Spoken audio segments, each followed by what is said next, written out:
buenas tardes, queridos amigos y seguidores de nuestro diario digital de noticias Cusco Post. Mi nombre es Catherine Mendoza y hoy día vamos a conversar sobre un tema muy importante, pero que se ha dejado de lado en la agenda nacional.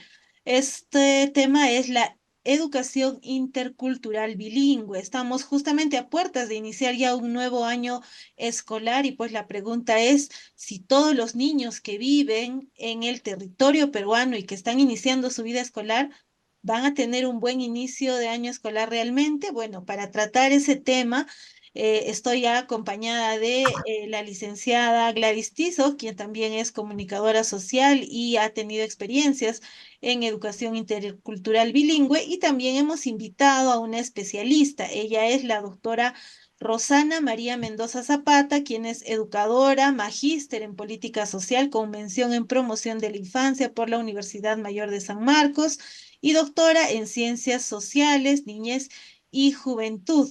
Además, también labora como docente en la Universidad Antonio Ruiz de Montoya y en la Universidad Mayor de San Marcos. Además, es activista, investigadora en temas de infancias, juventudes, educación y derechos de los pueblos originarios, y además es miembro de Foro Educativo, y a quien le damos ya la cordial bienvenida. Muy buenas tardes, doctora Rosana. Muy buenas tardes, Caterine, Gladys, y un gran saludo para toda la audiencia de Cusco Post, para las hermanas y hermanos del Cusco. Muchísimas gracias. Bueno, vamos a ponernos un poquito en contexto primero para empezar. Si nos podría usted indicar brevemente qué es la educación intercultural bilingüe y por qué es tan importante abordar este tema en nuestro país, ¿no? A puertas ya de iniciar este nuevo año escolar. Bueno, la educación intercultural bilingüe es una política sectorial en el sector educación, valga la redundancia, que intenta cubrir, intenta responder al derecho a la educación de las niñas, niños y adolescentes indígenas en aproximadamente 26.000 instituciones educativas a nivel nacional. Y esto responde a una realidad de nuestro país, la diversidad cultural y lingüística que nos caracteriza. En ese sentido, esta política que fue impulsada con mayor sostenimiento desde el año 2011-2012, sí, 2011 a 12 más o menos, intenta responder a esta demanda, considerando que la educación de los pueblos indígenas en el Perú se abordó muy tardíamente, ¿no? Y de manera precaria también. Ok, entonces, Gladys, por favor, te doy el pase para que puedas iniciar con tu primera pregunta. Sí, muy buenas tardes, Roxana, Caterina y a todo el público de Cusco Post. Bueno, es muy importante el tema de IB porque hace poco leíamos un artículo que había escrito la doctora Rosana Mendoza, en el cual mencionaba el proyecto de ley presentado por el congresista Wilson Quispe Mamani, que es de la región de Puno, en donde hablaba que los docentes que se van a contratar no necesariamente tenían que hablar, ¿no? Las lenguas originarias. No sé si usted le podría comentar al público si conoce en qué ha quedado este proyecto de ley y además por qué es importante que los estudiantes reciban la educación en su lengua, ¿no? Porque muchas veces se cree que es mejor que aprendan castellano, por decir que el quechua o aymara, ¿no? Entonces, ¿por qué es importante que ellos puedan aprender en su idioma, ¿no? En su originario? Sí, bueno, el sistema educativo ha intentado cubrir la demanda de la totalidad de niños, niñas, adolescentes en todo el Perú, pero ante la diversidad cultural y lingüística, la respuesta no puede ser la misma en todas las latitudes, sino que la educación tiene que responder a la realidad cultural y lingüística de cada territorio.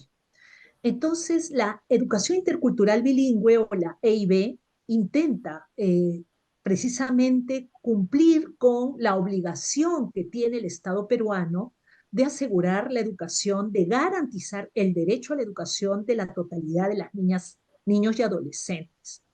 ¿Qué es lo que está pasando? Todos los esfuerzos que se han venido realizando en los últimos 10 años empiezan a tener frenos, me atrevo a decir retrocesos. Y últimamente esta propuesta de ley que presentó el congresista es una de las que podría terminar hundiendo esta política, en el sentido que precisamente las niñas, niños y adolescentes indígenas, cada cual en su lengua y en su cultura, necesita una educación apropiada. Si llega un maestro que no habla la lengua de los niños, que no está preparado para desarrollar una pedagogía intercultural, estamos volviendo otra vez a comienzo del siglo XX, cuando se instalaban escuelas para que los niños indígenas, los pocos niños varones que podían llegar a las escuelas, solo aprendan el castellano y a catolizarse, ¿no? A convertirse en católicos. Y para eso llegaba la educación en el siglo XX. Estamos hoy en el siglo XXI, se reconoce la diversidad, la riqueza cultural, se ha convertido hasta en un cliché, ¿no? La diversidad cultural y la interculturalidad, y sin embargo, como Estado peruano, no se está asumiendo responsablemente la educación de las niñas, niños y adolescentes indígenas en las escuelas. Esto es sumamente grave. Solo en Cusco, por ejemplo, que le podría interesar más a la audiencia. En Cusco hay más del alrededor del 55% de los cusqueños habla una lengua distinta del castellano. Y más, casi el 80% de los cusqueños se ha autoidentificado en el último censo como indígena. Es decir, tenemos una región, igual que Apurímac, Cusco, Ancash y muchas otras, como regiones prácticamente con su totalidad de población autoidentificada indígena. Y con muchísimos hablantes, ¿no? Como les digo, en Cusco el 55% tiene como lengua materna ya sea el quechua, el matsigenga, el ashánica y el yin. Mayoritariamente son quechuas, ¿no? Quechuas collao. Pero entonces, ¿cómo vamos a responder a esta población? Estamos hablando de alrededor de 7.000 instituciones educativas en Cusco, instituciones reconocidas como EIB, es decir, que necesitan ser atendidas en la lengua y en la cultura de los estudiantes. ¿Qué va a pasar con estas instituciones educativas? ¿Qué va a pasar si lo que se quiere es tratar de que los maestros periféricos contratados, sin importar sus calificaciones para enseñar en escuelas EIB, se les entregue esas plazas? Entonces, Doctora, sí, doctora Roxana, pero es algo curioso, ¿no? Porque justamente el congresista Wilson Quispe es maestro y además es de procedencia indígena. ¿Por qué cree usted que un maestro de estas características pueda mostrar esa tal indiferencia, ¿no? A pesar de sus raíces. ¿Por qué tal vez intentar atentar prácticamente contra sus propios compatriotas y con los más indefensos, que son los niños? yo creo que es un tema de componendas políticas, ¿no? Ya desde hace un par de años que llegaron representantes de gremios magisteriales al nivel central de gobierno, ya sea en el sector educación, en el Ministerio de Educación o a través de congresistas, esto se ha convertido en una defensa de sus intereses gremiales. Es lamentable, pero hay que decirlo. Y de lo que se trata es de seguir fortaleciendo sus organizaciones gremiales, postergando la responsabilidad que tienen como representantes de defender el derecho a la educación de los suyos, ¿no? Y entonces es grave, pero lamentablemente estamos en un nivel de descomposición de la política que muchos olvidan para qué están allí, ¿no? Se olvidan que son servidores públicos y no están allí para servirse del lugar o del poder que hayan conseguido. Yo me temo que se han priorizado los intereses gremiales a los intereses de los niños, las niñas y adolescentes indígenas. Y bueno, también el año pasado hubo un nombramiento docente, ¿no? Parece que no se ha contemplado el tema de la EIB y esto también puede verse a que la formación en las universidades, institutos, se estaría priorizando, o sea, que los profesionales puedan, digamos, tener esta especialidad, ¿no? Hay algunas universidades como USIL que tienen, ¿no? La formación docente E y B, ¿no? Pero creo que, por ejemplo, en Cusco no hay esta oferta que específicamente diga un docente E y B, ¿no? Entonces, eso también podría ser, digamos, tal vez uno de los motivos porque no haya, digamos, no se cubra, digamos, las plazas y al no cubrirse entren docentes que no necesariamente tienen, pero tienen que cubrir de alguna manera esas vacantes, digamos. Sí, Gladys. De hecho, esa brecha de docentes E y B para instituciones educativas E y B no ha sido cubierta. Universidades como en la que yo laboro también, la Universidad Antonio Ruiz de Montoya, abrió precisamente la carrera en el año 2014, junto con USIL, Cayetano Heredia y otras universidades en regiones, para ir cubriendo esta brecha. Pero la demanda es muy grande y esperar, digamos, los 5 años de formación e ir graduando docentes ha sido un proceso lento si es que consideramos que la demanda y la urgencia es grande. Entonces, hay formas, ¿no? Una de ellas fue precisamente asegurar que los docentes, que incluso tienen una lengua materna distinta al castellano, la recuperen, la fortalezcan, la revitalicen y puedan evidenciar a través de unas evaluaciones que tienen un dominio de la lengua hablada y escrita. Y esas facilidades se han ido dando por años. Sin embargo, hemos llegado, después de más o menos 8 o 9 años en que estas políticas han ido promoviendo la graduación de maestros bilingües, interculturales bilingües, pero la brecha todavía es grande, ¿no? Sobre todo para los pueblos amazónicos. Son los que tienen las brechas más amplias de maestros graduados en las carreras de E y B. En el ámbito andino, lo interesante es que muchísimos de nuestros maestros tienen como lengua materna una lengua distinta al castellano, sobre todo quechuas y aymaras, si hablamos de la zona sur. Sin embargo, esta ya no, el hablar una lengua materna y por lo menos haberse formado, haberse desarrollado con una propuesta pedagógica intercultural, ya no son requisitos para las plazas. Entonces, esta flexibilización que pretende el congresista Quispe Mamani es lo que está precisamente desincentivando que los docentes se reafirmen, continúen, pero además dando cabida a otros docentes que no tienen las calificaciones para poder educar a las niñas, niños y adolescentes indígenas. Doctora Roxana, ¿esto podría configurar una violación a los derechos humanos de los niños que están intentando acceder a una educación que es un derecho humano, un derecho universal, pero que lamentablemente si no pueden acceder en una lengua materna es un atentado contra ellos? Definitivamente. Yo creo que se está vulnerando el derecho a la educación de las niñas, niños indígenas. Es grave.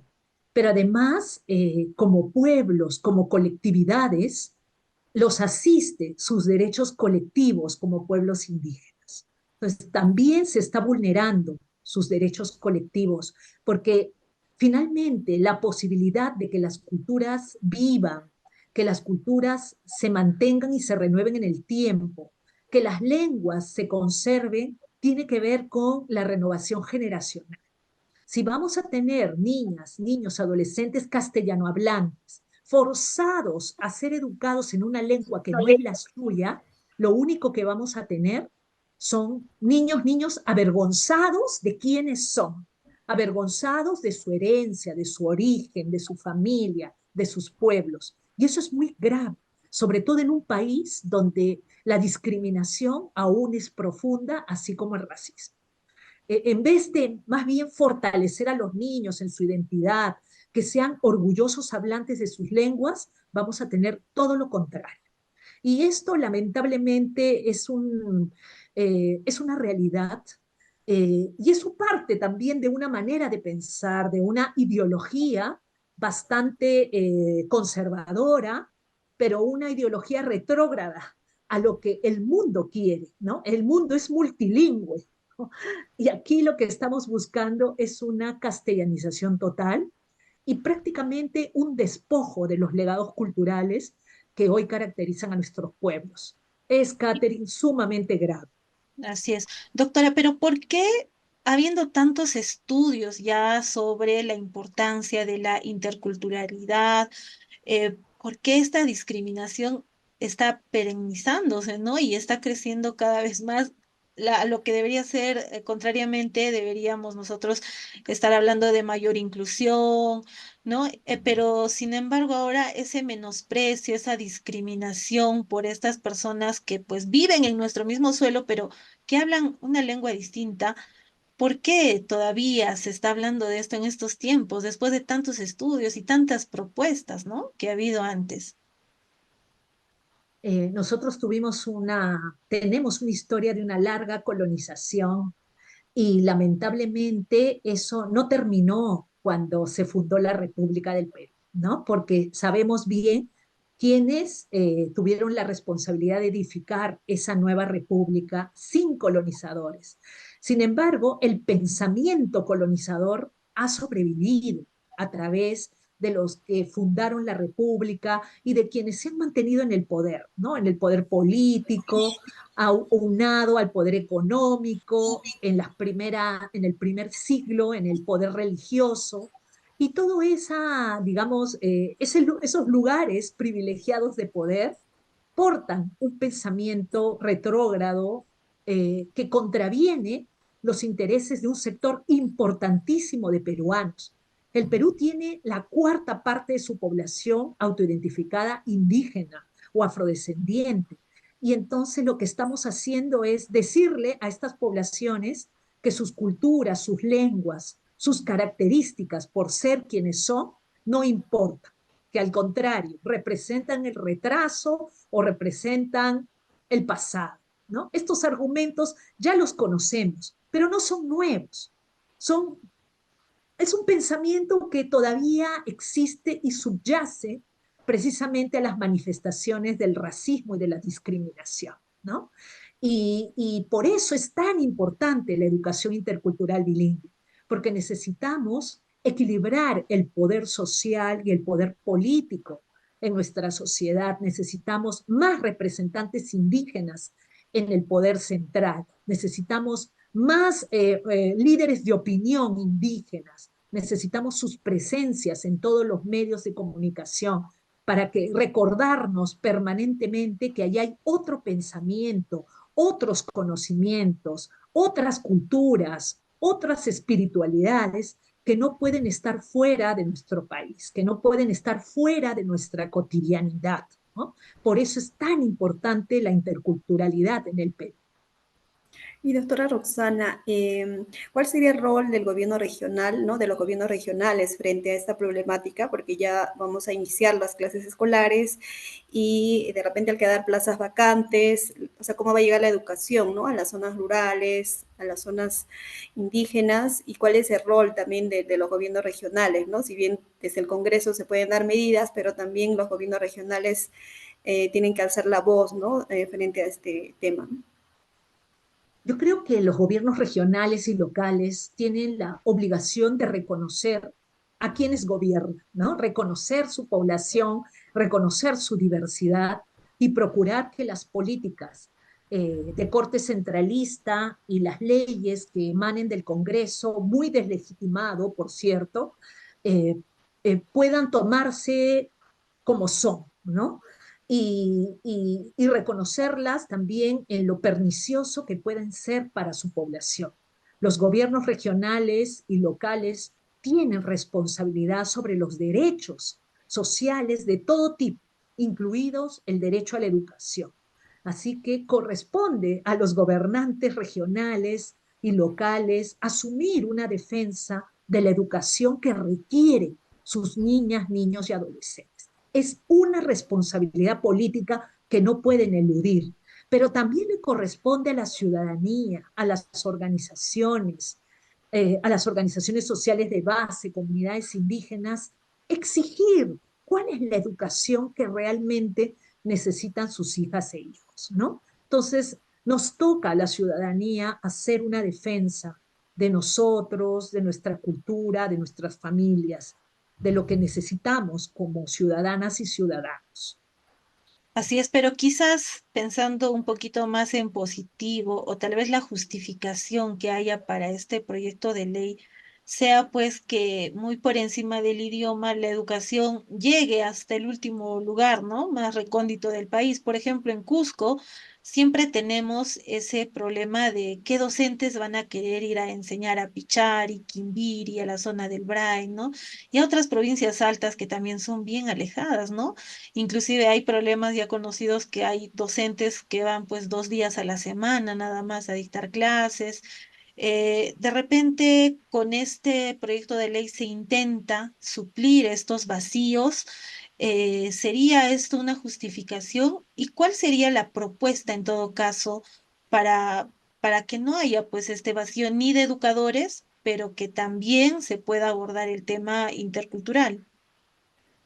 En el ámbito andino, Caterín, yo no encuentro justificación alguna, porque tenemos bastantes maestros, aunque no sean de la especialidad EIB, por lo menos cumplen en su mayoría el requisito del dominio de lenguas.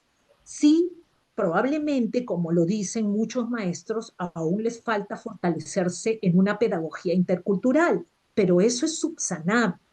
Durante años, la política sectorial se implementó con acompañantes pedagógicos. Todo eso se ha ido eliminando, ¿no? Ya no se invierte en esos acompañantes que fortalecían in situ a los docentes en cada institución educativa. Es parte de los retrocesos.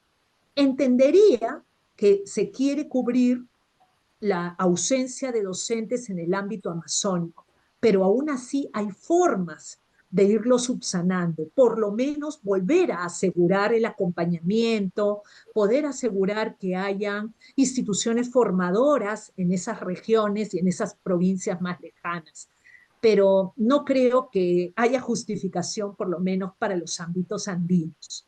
Y creo que la propuesta va por el lado de volver a nuestra política sectorial, ¿no? No dejarla en abandono y como ciudadanos nos toca defenderla.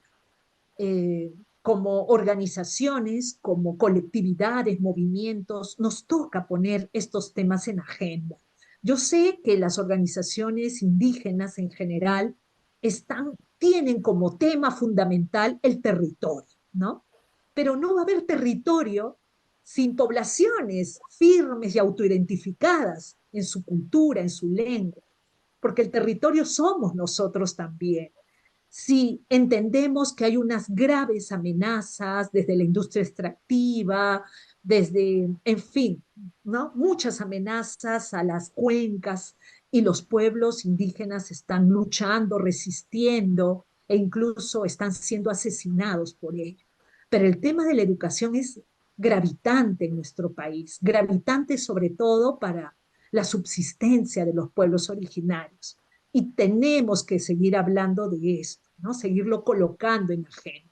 En general, diría no solo el derecho a la educación, sino muchos de nuestros derechos están bajo amenaza actualmente. Es lamentable, pero es así. Y bueno, tenemos un gobierno que lamentablemente nos está dando la espalda. Y por eso es que tenemos que seguir persistiendo en defender nuestros derechos y defender nuestra ciudadanía y nuestra democracia. Así es, bueno, es un tema que pasa también por mejorar el capital humano, ¿no? Del país, porque sin niños que tienen buena educación, que lo entiendan en su lengua materna, ¿cómo esperamos crecer como país, ¿no? Y creo que basta también de obras de, de fierro y cemento, ¿no? Falta más obras, tal vez a esas empresas grandes que quieren hacer responsabilidad social podrían enfocarse también en capacitar de repente más docentes en este tema o tratar estos temas, ¿no? No solamente es hacer canchas de fútbol o tal vez hospitales, que a veces no hay ni médicos para mandar a esos hospitales. Bueno, es un tema muy amplio. Le agradecemos, doctora Roxana, por esta entrevista, esta conversación. También le agradezco a Gladys, quien también es una activista de este tema. Desde siempre ha estado vinculada a la educación intercultural bilingüe y esperemos que sea un granito de arena de aporte para que se pueda hablar cada vez más de este tema y se pueda valorar. Algo final que nos quiera decir, doctora Mendoza. Quiero colocar un elemento positivo que me lo hacen ver mis propios estudiantes y maestros que he podido formar en estos años. Y es que sí hay un florecimiento de la EIB en pequeñas escuelas donde maestras y maestros cariñosos y dedicados a sus estudiantes están generando experiencias muy bellas, ¿no? Niños y jóvenes que hoy se muestran en las redes sociales con orgullo, produciendo música, arte de todo tipo, que evidencian que hay no diría, un retorno a las raíces o una revitalización de sus raíces y que la comunican, la expresan de muchas maneras. Yo creo que eso es también resultado de la educación intercultural bilingüe, de lo poco o mucho que se haya podido desarrollar en estos últimos años. Y creo que hay que apreciarlo y hay que valorar, ¿no? Eh, Ujú. entonces Así es. sí funciona cuando los maestros y maestras realmente asumen su compromiso con las poblaciones. Así es. Bien, amigos, muchísimas gracias. Hemos llegado al final de este conversatorio sobre este tema tan interesante de la educación intercultural bilingüe y recordemos que tenemos que estar orgullosos de nuestras raíces, orgullosos de nuestros idiomas, de nuestras lenguas originarias y revalorarlas en el tiempo, no dejar que se pierdan, que no sea un pasado más, sino que siga siendo un presente y un futuro. Muchísimas gracias, muy buenas tardes. Regresamos en cualquier momento con otra entrevista.